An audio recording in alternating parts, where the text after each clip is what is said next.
একজন বান্দা একটা পোস্ট করছে যে আমি সিঙ্গাপুরের প্রেসিডেন্ট, ভারতকে খতম করার জন্য যত পারমাণবিক বোমা লাগে সব বোমা আমি দেবো।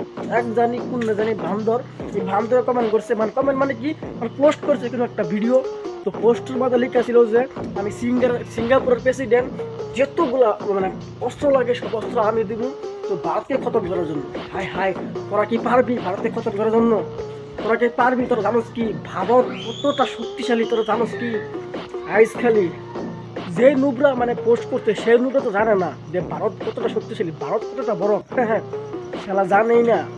এই শালা যদি জানতো যদি ভারত কতটা শক্তিশালী, ভারত কতটা বড়, এই শালা কিন্তু এই পোস্টটা করতো না। আমি সিঙ্গাপুরের প্রেসিডেন্ট, ভারতকে খতম করার জন্য যতগুলো অস্ত্র লাগে সব আমি দিব। শালা পারবি তোরা? তোদের বাংলাদেশকে 1 সেকেন্ডে আমরা উড়িয়ে দিতে পারবো, আমাদের অতটুকু ক্ষমতা আছে।